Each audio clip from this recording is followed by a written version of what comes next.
Сайн байна уу? Намайг Киера Пелтc гэдэг. Би Кодчиллын их сургуулийн үүсгэн байгуулагч. Манай байгууллага нь сурагчдыг ирээдүйн ажлын талбарт бэлтгэх зорилгоор үйл ажиллагаа явуулдаг. Технологийн боловсролын ашигын бус байгууллага юм. Өнөөдөр би ирээдүйн олон янзын квантын ажиллах хүчийг бэлтгэх эрхэм зорилгыг хэрэгжүүлэгч кубайтын хамгийн сүүлийн үеийн ажлуудын талаар ярих болно.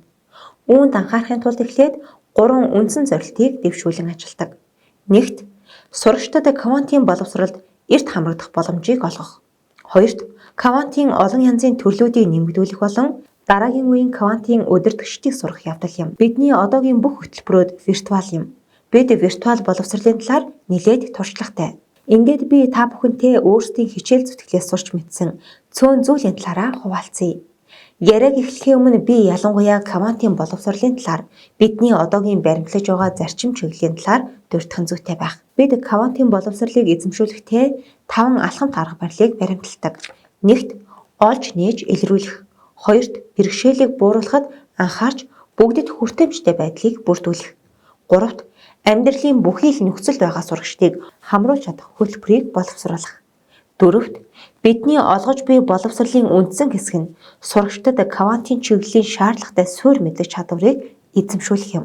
Эцэст нь сурагчдыг судалгаа шинжилгээний болон аж үйлдвэрийн салбарын удирдагчтай холбож мэдлэгийн хүрээг нь тэлэх явдал байдаг. Энэ 5 зарчим бүгдээрээ хамтдаа бидний бүх олгож байгаа хөтөлбөрүүдийг уялдуулдаг. Мөн сурагчдад цаашдаа юу болохоо хэсэгчлэн мэддэг программыг төдийлөн сонирхоо болсон гэдгийг нь дурдах хэрэгтэй. Энэ нь үйлдвэрлэлийн дадлага уу эсвэл тэдний их сургуульд суралцах хичээл үү? Бид квантын тооцооллын программаар хаана байгаа талаараа бага зэрэг ярив. Өнгөрсөн жил манай квант тооцооллын хөтөлбөр үнэхээр өндөрт хүрсэн. 2013 онд бид байгуулагдсан. Жил гаруйхан хугацааны өмнө ахлах ангийн сурагчдад сурах хүчийг гаргах ажлаа эхлүүлсэн. Энэ зам бид ахлах ангийн сурагчдад зориулсан 300 оюутан яг 17 улсаас оролцсон ба түүнээс хэдэн сарын дараа буюу энэ намаар бид 8500 оюутан зориулсан 8 сарын квант тооцооллын сургалтаа явуулсан. Бүх сургалтууд виртуал болсон. Өнөө хүртэл бидний сурч мэдсэн зүйлсийн хувьд нэгт, сурагчид тус сургалтыг эхлэхээс өмнө квант тооцооллын талаар маш бага мэддэг буюу огт мэддэггүй байсан. Гэхдээ ерөнхий боловсролын сургуулийн сурагчид квант тооцооллын хүнд сэдвүүдийг сайн судлаж чадсан төдийгүй тухайн сорилт бэрхшээлийг давахдаа сэтгэл хангалуун байсан. Сурагчдын 90% хувьд нь тухайн сургалтын материал хүнд байсан хэдий ч тэд сонирхолтой байсан гэж хэлж болно. Хоёрдугаарт, бид тус сургалт сурагчдын шинжлэх ухаан, технологи, инженер, математикийн чиглэлд карьераа үргэлжлүүлэх итгэлийг нэмэгдүүлж байгаагаа олж харсан. Квант тооцоолол нь зөвхөн квантын салбарт бус цаашлаад өргөн хүрээнд бусад салбарууд ч мөн орох боломжтой. Мөн бид тэтгэлэг нь квант тооцооллын чиглэлээр бүх төлөөллийг нэмэгдүүлэхэд чухал үүрэг гүйцэтгэдэг болохыг олж мэдсэн. Бараг бүх тэтгэлэгт хамрагдсан сурагчид тэтгэлэггүйгээр тус хөтөлбөрт оролцож чадахгүй байсан гэдгээ хэлж байсан. Санхүүгийн хувьд бэрхшээлтэй төдийлөн тулгараагүй цөөхөн төлөөллийн хувьд ч мөн тэтгэлэг нь бага мэддэг. Өөрөө хөрөнгө оруулалт хийхгүй байсан ч салбараа эрсдэлгүй судлах өргөн боломж олгосон гэж үзсэн. Эцэст нь квантын боловсрол нь ерөнхий боловсролын сургуулийн бүх сурагчдад тэдний ур чадвар өмнө нь судалсан агуулгаас шалтгааллахгүйгээр хүртээмжтэй байх ёстой гэдгийг мэдэж авсан юм. Мөн цаашлаад хэлэхэд математикийн мэдлэг багтай айлгүйр нэг төвшний сурагчдын хувьд ч гэсэн тус сургалт сонирхолтой байж чадсан гэж хэлж болно. Гэхдээ мөн математикийн өндөр түвшний мэдлэгтэй сурагчид сургалтыг ихэд сонирхсон, өндөр үнэлгээтэй судлаж төгссөн гэсэн үг. Математикийн мэдлэг багтай сурагчдыг хоцролгүй бид харгалзан үзэх хэрэгтэй санагдсан. Одоо магадгүй таны анхаарлыг татсан түлхүүр асуултууд болох бид хэрхэн квант тооцооллын чиглэлээр 8500 сурагчдыг сургасан талаараа ярив. Өмнө нь дурдсанчлан энэхүү 8 сарын квант тооцооллын танилцуулах сургалтанд 8500 сурагч хамрагдсан тус сургалтыг чиглэлийнхээ хүрээнд хамгийн өргөн хүртээмжтэй сургалт болгож чадсан юм. Тус сургалт нь Калифорни их сургуулийн ASJ шалгуураар магадлан итгэмжлэгдсэн бөгөөд одоогоор WASK-ийн магадлан итгэмжлэлийн шатанд явж байгаа. Энэ нь ахлах сургуулийн сурагчдад энэ сургалтыг төгсөөд кредит тооцоолох боломжтой гэсэн үг юм. Тус сургалт нь цөөн хэдэн зорилготой. Нэгт, математикийн гүнзгийрүүлсэн түвшний мэдлэггүй ахлах ангийн сурагчдад тохирох, квантын тооцооллын танилцуулга сургалтыг зохион байгуулах. Хоёрт, Үйлчилгээ дутмаг авдаг нийгмийн бүлгүүдэд хүрч ажиллах болон сургалтын хөтөлбөрөө боловсронгуй болгох замаар олон нийтэд хүртээмжтэй ирээдүйн олон янзын квантын салбарын ажиллах хүчийг бэлтгэх. 3-т COVID-19 цар тахлын үед шинжлэх ухаан, техник, инженер, математикийн салбарын чанартай сургалтыг санал болгох. 4-т олон мянган сурагчдыг квизгэт болон IBM квантын боломжуудтай танилцуулах. Манай сурагчдын 50% нь цөөнхийн төлөөлөл бөгөөд бид тус сургалтыг STEM-ээс хол хөндий орхигдсон тэдгээр бүх сурагчдад хүргэж хүртээмжээ нэмэгдүүлэхийн төлөө шаргуу ажилласаар байгаа. Одоо би тус хөтөлбөрийн боловсролын талаар дэлгэрүүлэн хэлье. 7 хоног бүр 2 цаг үргэлжилдэг нэг лекцийн хичээл нэм гарагт ордог. Сурагчид лекцэндээ суух буюу эсвэл өөртөө тохирох цагта лекц хичээлээ үзэх боломжтой байдаг. Мөн сурагч сонирхсан асуултаа илгээх боломжтой бөгөөд бидний зүгээс хариулт шаардлагатай асуултуудыг сонгон хариулдаг. Мөн 7 хоногт нэг лаборатори хичээлтэй байдаг бөгөөд суралцагч заавал оролцох ёстой. Бид сурагчдад 18 лабораторийн сонголтыг өгснөөс 10 орчмыг нь ажилуулдаг. Туслах багш нар лабораториудыг хариуцдаг. Лабораторийн хичээл 1 цаг үргэлжилдэг. Учир нь сургалт ахлах ангийн сурагчдад болон бусад хүмүүст нээлттэй байдаг. Бид ахлах ангийн сурагчдыг ихтэй сургуулийн оюутнууд болон бусдаас нь тусгаарладаг. Ахлах ангийн сурагчид өөрсдийн лабораторийн цагтай байдаг. Бид тэднийг аль болох нэгтаршуулж байдаг. Бусад сурагчдын хувьд лабораториудыг тохиролцсон зохицуулдаг. Лабораторийн хичээлд сурагчдыг татан оролцуулах нэг арга зам нь амьдралд илүү ойр практик агуулга боловсруулах хэрэгтэй болдог. Лекц нь илүү онол, үзэл баримтлалын мэдлэг олоход чиглэдэг. Лабораторийн цаг нь сурагчдад сурсан зүйлээ бодитоор турших, мөн сонирхсан асуултанд хариулт авах ховор боломж юм. Сурагч 7 хоног бүр асуудлын багц бүхий гэрийн даалгаврыг заавал хийх ёстой байдаг. Сурагчид гэрийн даалгавар дасгал ажлуудаа боломжоор цагт хязгаарлагдахгүйгээр илгээх боломжтой. Бидний гол зорилго бол сурагчдыг төгс төгөлдөр байлгахыг баталгаажуулах бус, харин тэд суурь мэдлэгээ олж авч чадсан явдал юм. Бодит байдалд сурагчид сургалтандаа тэнцдэг. Тус сургалтанд тэнцсэн тэнцээгүй гэсэн үнэлгээтэй. Сурагчид сургалтандаа тэнцхийн тулд гэрийн даалгаврынхаа 20%-ийг бүрэн зөв гүйцэтгэх ёстой байдаг. Тэдний хувьд STEM-ийн шин сэдв ойлголт бөгөөд түүнээс эмээхгүй байхад нь тусалдаг аж. Хэрв STEM-ийн сургалт явуулахаар зорж байгаа бол эрсдлүүдээ багасгаж, эвсэлтийн бэрхшээлүүдийг хөнгөвчлөх нь сайн үр дүнтэй ба бидний олонд хүртээмжтэй хөтөлбөр явуулахын нэг арга нь тэнцсэн тэнцээгүй гэдгээр боловсруулсан явдал юм. Энэ нь тэднийг тухайн сургалтанд сонирхолтой байлгахад хичнээн чухал болохыг бид сурагчдаасаа сонссон юм. Өөр нэг зайлшгүй мэдэх зүйл бол олон сурагчид лекцэндээ оролцдог болохоор лекцийн эрцийг бүртгэдэггүй. Лабораторийн хичээлүүдэд эрцийг бүртгэдэг. Лабораторийн хичээл бүрт сурагчид эрцийн шалгалт өгөх хэрэгтэй болдог. Бид сурагчдад лабораторийн хичээлийн эхэнд код өгдөг ба бидний ашигладаг манай онлайн платформ болох Canvas руу нэвтэрч өөрийн кодоо илгээх шаардлагатай. Лабораторийн хичээлийн төгсгөлд эрцийн шалгалтаа авдаг. Одоо би сургалтынхаа үр нөлөөний талаар ярив. Бид Америк нэгдсэн улсын 50 мужи 125 орны нийт 8500 сурагчид хүрч ажиллаж чадсан.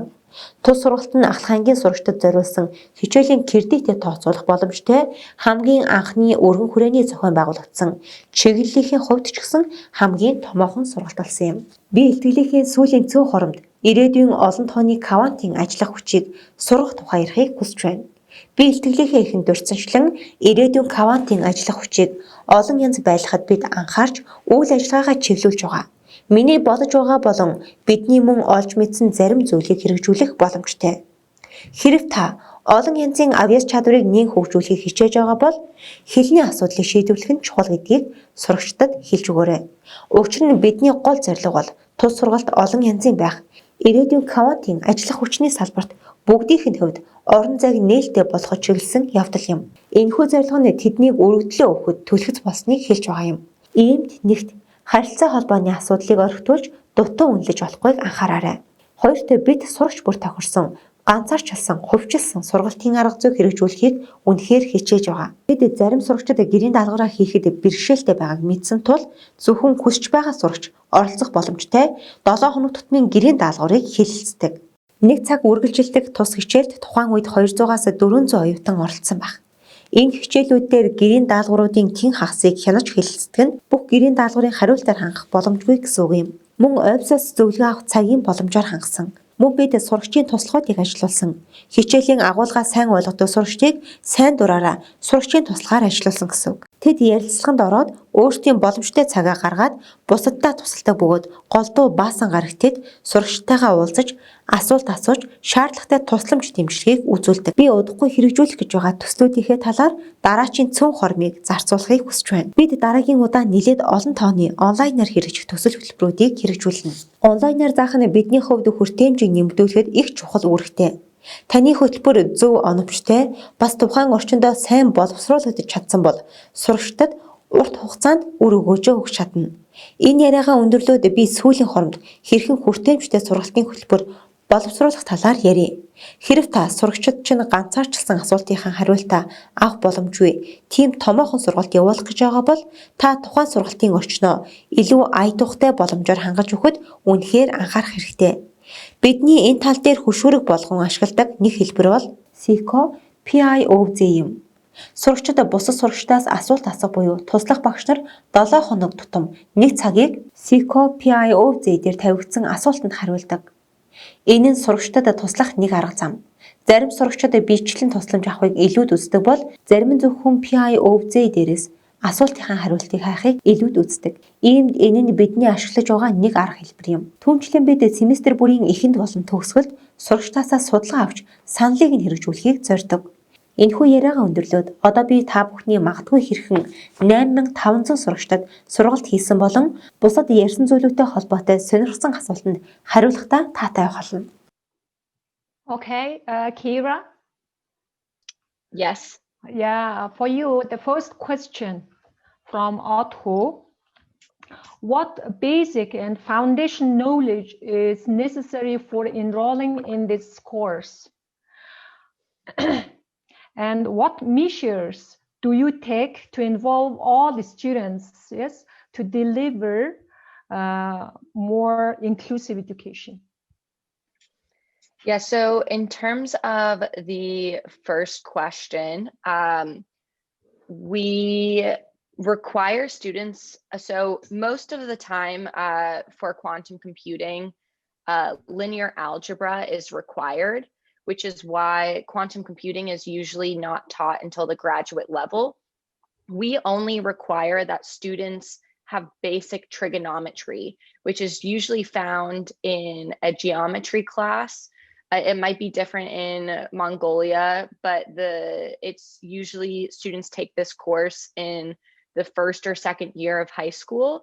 And then we actually, in the first semester, teach them all of the linear algebra concepts that they need to know, such as matrices and vectors.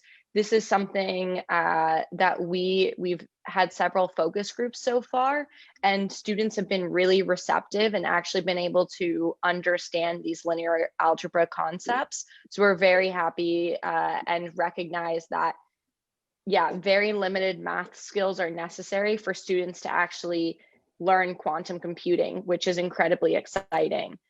In terms of the second question, just so I make sure that I understand it correctly, is what sort of measurements do we use to make sure students feel like they belong? Is that the question? Yeah, to involve all students. And what measures do you take to involve all students? It means that it makes your education more inclusive, yes? Oh, what measures do we take? Okay, so first off,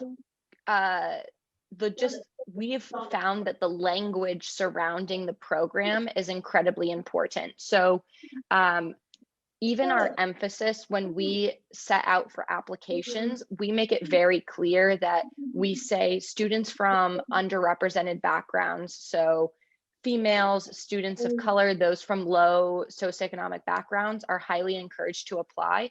We've found amongst our students, it's actually a lot of them say it's the reason why they applied for the program is simply because of the language. It felt like an inclusive environment.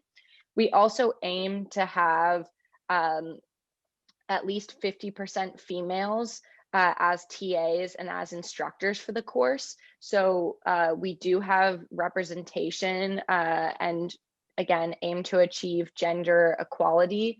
And the last thing that I think is really notable are two things is that we host special forums and events for different marginalized groups. So we have women in quantum events, we have events for students of color in quantum, and we've found that for those events, we invite leading quantum scholars to actually talk to students about, you know, these different issues and share their own experience.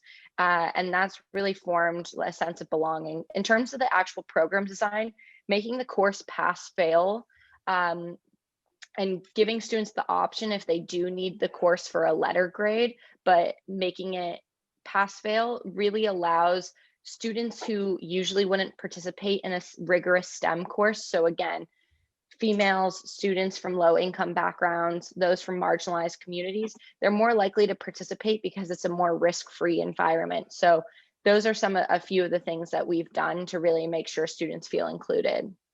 Okay. Эхний асуулт нь болохоор ямар суурь мэдлэгийг тэ квантын боловсролын сургалтанд хамрагдахын тулд ямар суурь мэдлэгтэй байх вэ гэсэн байсан. За энэ дээр бол нөгөө линейр хэрнээ шугамн айлгуурын ойлголттой байх уу? Яг бүр basic математикийн тийм их өндөр түвшний мэдлэгтэй биш гэсэн заашгүй тийм шугамн айлгуурын мэдлэгтэй байх айлгуурын агуулгыг судалсан байх ёстой гэдэг нь бол зайлшгүй шаардлага. За үүн дотроо бол нөгөө үндсэн тригонометрийн ойлголтууд гэж орж ирдэг. За энэ магадгүй нөгөө ахлах сургуулиудын 1, 2 дугаар курсын хүүхдүүдэд үздэг геометрийн хичээлээр ордог энэ мэдлэгтэй байхад бол зайлшгүй шаардлагатай гэж энэ шугамн айлгуурын агуулгын мэдлэг. Тэрнээс биш яг математикийн тийм их өндөр мэдлэгтэй байх бол шаардлагагүй гэж байна. За 2 дугаар асуултын хувьд болохоор бид нар энэ квантын боловсролын илүү олон хүнд хүртээмжтэй байлгах тал дээр ямар аргыг хэрэгжилж байгаа гэхээр нэгдүгээр хэл бол аягүй чухлаа. Энэ маш олон нөгөө хүмүүсийг хамруулах гэж байгаа учраас тэгэхээр хэлнийхаа шаардлагыг бид нар бас өргөдөлтөд тусгаад хэллийг бол хүртээмжтэй байлгах хамгийн гол энэ мэдл хүр шаардлага нь гэж үзэж байгаа. Тэгэхээр энэ хэлнийхээ асуудал дээр нэлээд анхаарах хэрэгтэй байдаг. Хоёрдугаарт нь болохоор тэгээ бид нар аппликейшн дээрээс бас яг энэ хэлнийхээ асуудлыг бас нэлээд харж үздэг гэж байна. За хоёрдугаарт болохоор нөгөө цөөнхийн төлөөлөл, яг энэ салбарт байдаг цөөнхийн төлөөлөл буюу эмэгтэйчүүд, за өнгөт арьстан хүмүүс, за янз бүрийн нөгөө хүүсийн асуудалтай ийм хүмүүст бид нар бас аягүй их боломж олгохыг хүсдэг. Аль болохоор тэд нарыг өргөн энэ хөтөлбөртөд оролцуулахыг хичээдэг. Тиймээс ч бид нар одоо яг энэ эсэлт тэд нар авахтаа бол аль болохоор нэг 50 орчим хувийг нь бол эмэгтэй хүмүүсийг байлгах тал дээр бас ингэж оролцуулахыг хичээдэг. За мөн түүнээс гадна бид нар одоо энэ тухайн хөтөлбөрийг илүү хүртээмжтэй болгохын тулд бас ийм энэ нөгөө нэг бүлгүүдэд дүр эмхтэй өнгөт арьстан одоо суралцагчид гэсэн эднэрийгээ бол бид нар бас нөгөө дотор нь бас англиад тэд нартай ингээд нөгөө илүү одоо юу гэдэг эмэгтэйчүүдэд зориулсан за одоо өнгөт арьстан ингээд тус нь ингээд групплж бас бид нар сургалтаа аль болохоор явуулж тэд нар дай тухтай байдлыг илүү бүрдүүлэхийг хичээдэг. За мөн болохоор одоо нөгөө энэ квантын хичээл аягүй сайн сурж байгаа дэмшилдэг сурж байгаа суралцагчтай үүндээ татаа оролцуулаад тэдний туршлагыг бусдад нь хуваалцуулах тал дээр нь бид нар бас аль болох тийм боломжийг нь хангаж өгдөг. За мөн дараа нь илүү хүртээмжтэй байлгах дээр гол анхаарч байгаа зүйл нөгөө энэ сургалтыг төгссөнөөрөө тухайн суралцагч маань кредитээ тооцоолдог гэдэг нь бас нэг энэ илүү хүртээмжтэй болгох нөхцөлийг нь бүрдүүлж байгаа. За мөн одоо аль болох тэр эмэгтэйчүүд дөнгөж арьстай энэ хүмүүсийг бол нөгөө эрсдлээс ангид байлгах тэр орчныг нь энэ сургалтынхаа хүрээнд бүрдүүлэхийг хичээдгээ гэж. Okay, I'm reading the next question.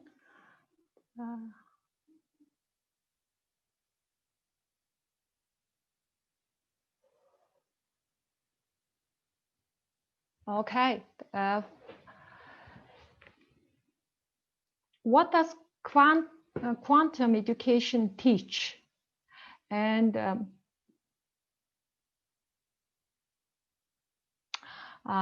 does quantum education teach computing? Is it a learning method? And then could you share these responses with us? Yes.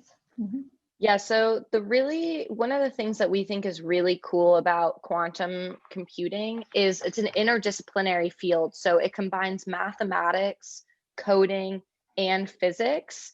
So we not only see it as an awesome way for students to see how different fields relate together, but also what we found is students can become really interested in one aspect or one component of quantum computing. So we have some students who come into the course and by the end of it, they say, I'm not really interested in quantum computing, but I learned how to code during the course and I want to pursue coding further. So we see quantum computing not only as a good skill to learn in terms of learning quantum, but also as a gateway into students being interested in other STEM fields and being motivated to learn those further.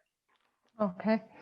За энэ асуултанд болохоор квантын боловсрол гэдэг нь бол зөвхөн яг энэ квантынхаа чиглэлээр ингээд заагаад явдгийн зүйл биш ээ. Энэ нь болохоор математик, кодчлол, физикийн буюу нөгөө STEM гэж ярьдаг те. Тэр шинжилгээ ухааны хэсгүүдийг бүгдийг нэгтгэсэн юм цогц боловсролын хөтөлбөр байгаа. Тэгэхээр бол манай сургалтанд хамрагдсан сурагчдад болохоор бүгдийг нь одоо энэ квантын боловсролыг гэхээсээ илүү одоо аль нэг чиглэлийг нь илүү сонирхдаг жишээлх юм бол зарим сурагчид зөвхөн би кодчлалыг л энэ сургалтаас сурахыг илүүд үзэж гин гэдэг байдлаар ингэж хандаж үздэг юм аа гэж.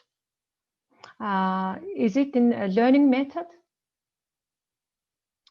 I don't understand I don't know what that exactly means, if it's a learning method. And a methodology, you know, so methodology, teaching and learning.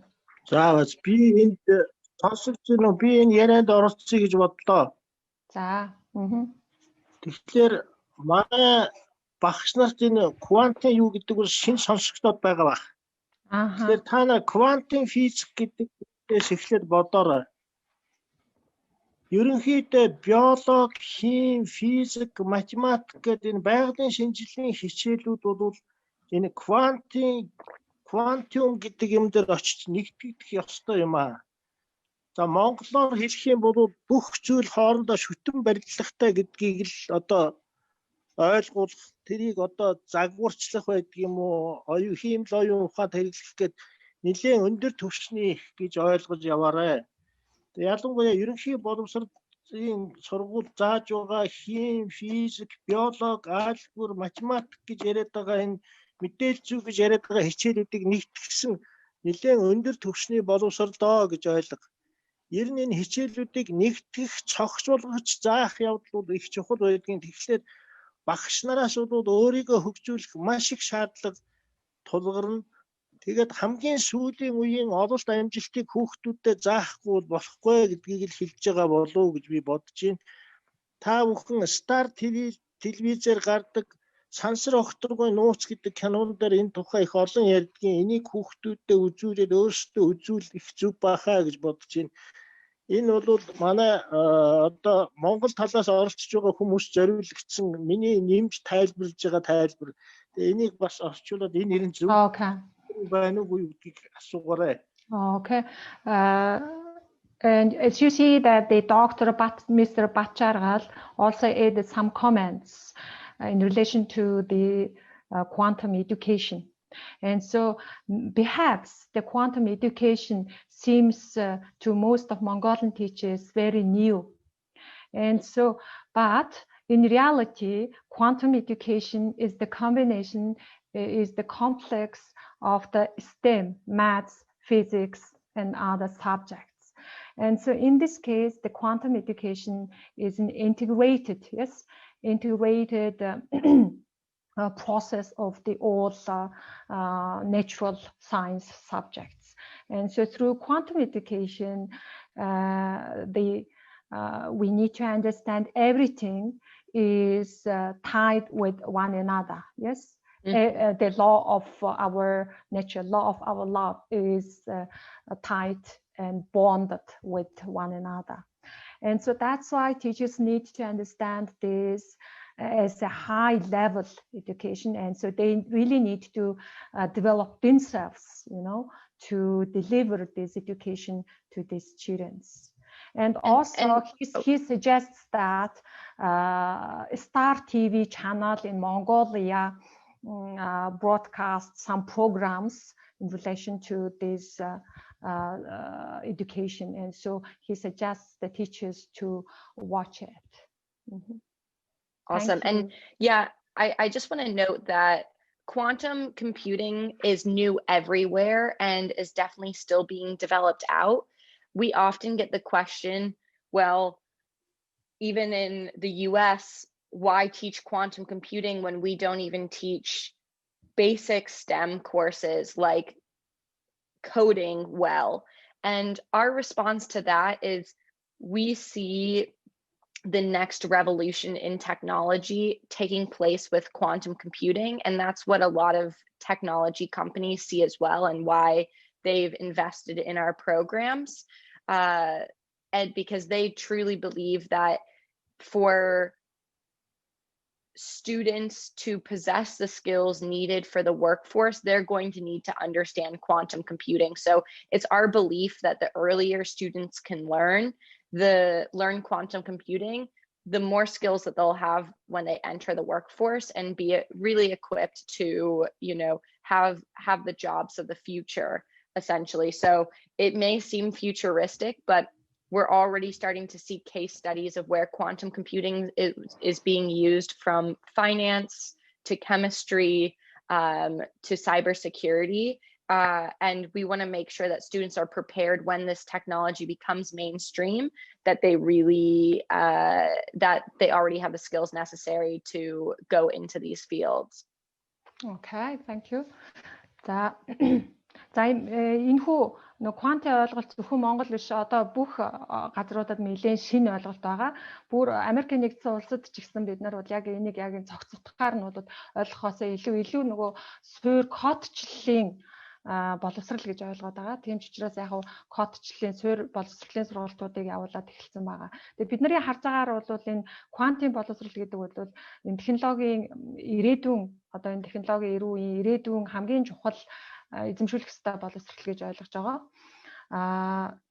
Тийм учраас хүүхэд хэдий ч эрт энэ хүү квантын боловсролын талаар судлах юм бол төдий ч одоо ирээдүйн ажлын талбарт бол илүү сайн бэлтгэгдэнэ гэж үзэж байгаа.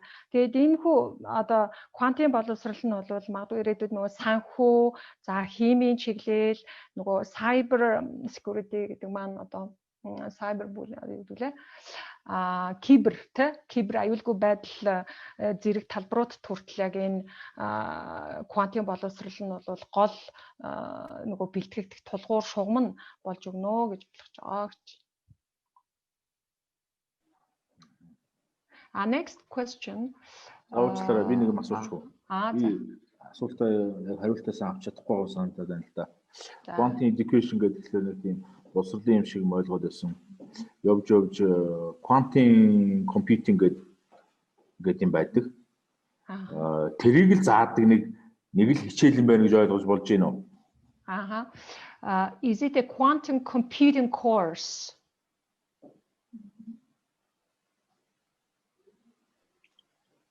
Sorry, is the question? As we understand that, does your course deliver quantum computing lessons? Yes, so the course that we're currently offering, and we actually have some Mongolian students enrolled in the course, but it's offered directly to students. And I did also want to note that we will likely be offering a training course, as well as a training course for teachers to learn quantum computing and be able to go back into their schools and teach the subject as well. But for this upcoming, I guess the 2021 through 2022 school year, we will be offering another course as well that students can directly participate in. Энэ болохоор тийм ээ, энэ бол нөгөө квантын тооцооллыг хичээлэг олгодог сургалтаа. За мөн зарим Монгол хүүхдүүд ч гэсэн сургалтанд бол бас хамрагдчихсэн. Бид нар бас багш нарт зориулаад энэ квантын тооцооллын сургалтаа явуулаад багш нар нь мөн суралцаад хүүхдүүдэд сургалт заах тийм сургалтуудыг бас явуулсан гэж байна. Тэгэхээр би бас монголчуудаа зориулаад жоохон нэмэлт тайлбар хий гэж бодлоо. Ер нь бид нар ямар ч зүйлийг заасан бүх зүйлийн хоорондын харилцан хамаарч шүтэн барилдлагатай юм шүү гэдгийг заах ёстой болж байгаа.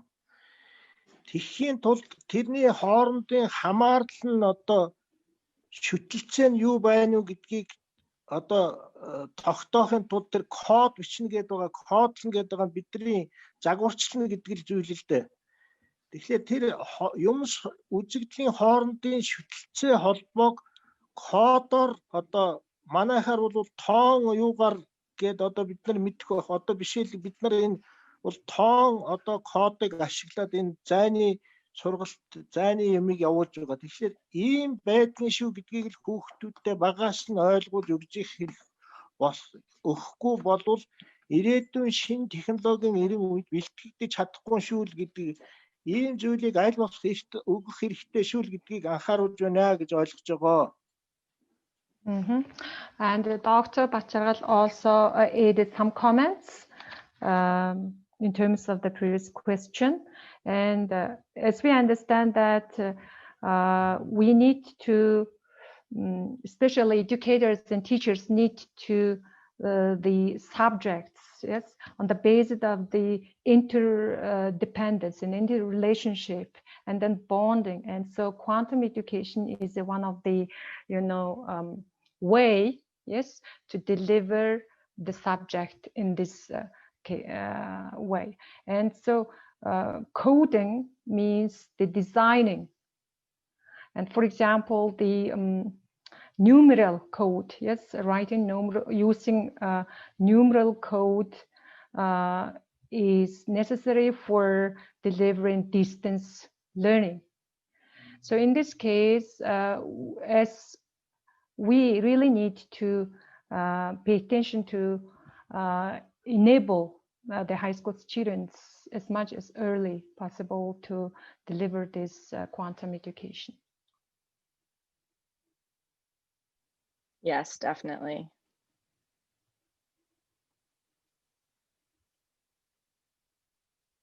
Okay, what are the benefits for the high school students from acquiring quantum education? In our Mongolian case, Mongolian teachers work with many students at the same time. And so for you, what methods and how do you deal with teaching and delivering the course to different level students, not to left them behind the course? Yeah, so I think there's a few things that we tried to do to make sure that we're accommodating students' different levels of need. We have, yes, students from a wide range of backgrounds in terms of math skills, physics skills, computer science skills, and with 8,500 students from around the world, there is a lot of accommodating that needs to be made. So one thing that we do is on the homework assignments, we make sure that at least 50% of the homework assignment is very easy, rudimentary problems that any student who participated in the lecture should be able to understand. After that 50% mark, it does become harder for students who are more advanced, because we don't want them to feel bored either. we have optional, more advanced homework problems. And we find that more advanced students really enjoy those problems to kind of test themselves and push themselves. We also, again, since we have such a large number of students, we can't possibly as a team work with each individual student who's struggling. So we've actually leveraged the student community, and those who are more advanced, we've offered them the opportunity to volunteer as a student assistant. And every Friday we hold office hours where student assistants can answer or can meet one-on-one with students and answer questions. Logistically, how it works is for about a 12-hour period on Fridays, we have multiple student assistants in different Zoom breakout rooms. And we have a moderator who, when a student comes in, we send them to a breakout room so they can get support. We also have a homework review session for students who are struggling, where we go over half of the homework problems so students can, get help if they feel lost on the homework. We've found that to be really successful.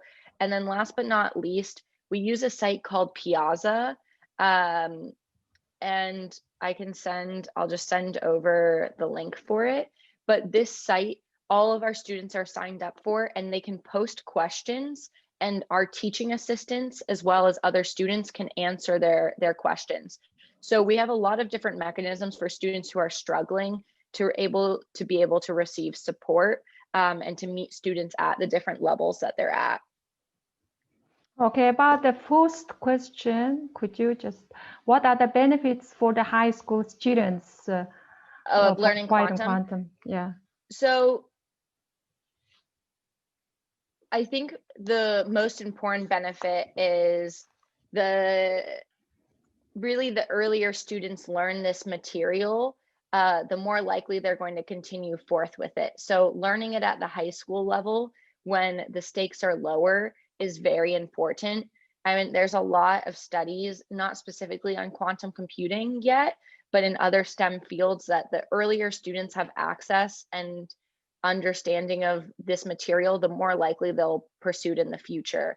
So I think that's one. I think as it becomes, it's not even, quantum computing is not that much available at the college level even, but once it even becomes more available at the college level, we still don't feel like as many students will pursue it if it's not accessible earlier on. Quantum computing seems daunting and can be quite overwhelming. So the earlier students can be introduced to this material, the more likely we believe that they will continue to pursue it later on in their careers.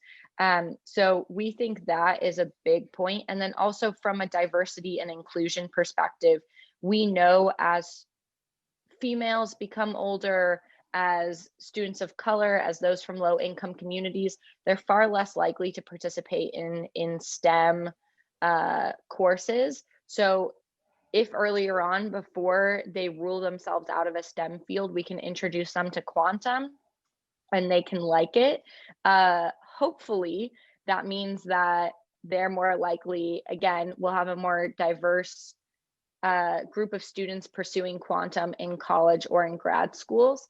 Also, just one last thing to note, we actually find in our courses that students who participate in our quantum computing course, their confidence in STEM, just in STEM in general, going into a STEM field increases more than any other STEM program that we've put on.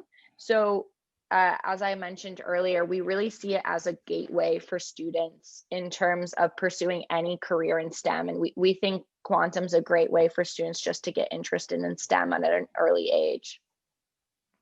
За нэгдүгээр асуултын хувьд болохоор ямар ач холбогдолтой вэ гэсэн сургалтыг авах. Тэр илүү ихтэй энэ квантын боловсролын сургалтыг 10 жилийн өмнө хүүхдүүдэд олгосноороо STEM буюу нөгөө байгалийн шинжилгээ ухааны чиглэлийн, за математик шинжилгээ ухааны чиглэлийн ирээдүйн карьер карьер одоо үргэлжлүүлэн суралцахад нь илүү төхөн болно гэж үзэж байгаа. За ерөнхийдөө квантын сургалтыг бол илүү их юм хүнд нүсэр их ойлгоход хэцүү гэж ойлгоод бол нэлээд хаалгаад байдаг. Тэгэхээр энэ үүнийг бол үгүй маа энэ бол энгийн гэдэг талаар нь хэлбэршүүлэх маягаар энэ аль болохоор эрт хүүхдүүдээс эрт сургалтыг санал болгож агуулгыг нь мөн тэгж хүргэх нь чухлаа гэж үзэж байгаа. За мөн дээр нэмээд бол энэ цөөхөн төлөөлөлүүд эмэгтэйчүүд өнгөт арилтан болон бага орлоготой хүмүүсийг илүү төлөөллүүдийг илүү өргөн оролцуулаад байгаа маань эдгээр одоо хүмүүс бол STEM-ээс хол за мөн бас тодорхой нөгөө бэрхшээл санхүү гэж юм бэрхшээлүүдтэй байдаг болохоор тэднийг аль болохоор хүртээмжтэй байлгахын тулд эрт энэ квантын боловсролоо эзэмшүүлэх тал дээр нь бас энэ хүртээмжийг нь нэмэгдүүлэх тал дээр хичээдгээ. За ерөнхийдөө яг энэ бидний явуулж исэн энэ туршлагаас харахад бол квантын боловсрол тооцооллын энэ хүү сургалтанд хамрагдсан сурагчдад бол цаашдаа энэ STEM буюу энэ шинжлэх ухаан, технологи, инженер, математикийн чиглэлийн одоо хөтөлбөр сургалтуудыг сонгон судлах байдал нь илүү нэмэгдсэн ажиглагдсан байгаа. Тэгэхээр давуу тал нь бол эндээс дүгнээд харахаар ерөнхийдөө аль болохоор эрт энэ хүү сургалтыг өгснөөрөө ирээдүйд эдгээр хүүхдүүд бол тэр STEM-ийн чиглэлийн мэргэжлүүдийг илүү сонгох боломж нь нэгдэж байна гэж ойлгохоор байна. За хоёрдугаар асуудлын хувьд болохоор нөгөө ялгаатай олон Монгол багш нар бол маш олон ялгаатай төвшин хүүхдүүд харилцдаг хэрхэн энэ сургалт нь яаж явуулд юм бэ гэсэн байгаа. За энэ дээр мэдээж манай сургалт бол аль болохоор бас энэ суралцагчдын ялгаатай эрэлт хэрэгцээ төвшинг харгалзаж үзээд одоо математик, физик тэгээ Кодчиллын хичээлүүдэд бол янз бүрийн төвшинжилсэн маягаар бол агуулгыг нь бэлтгэж хүрхийг хичээдэг байгаа.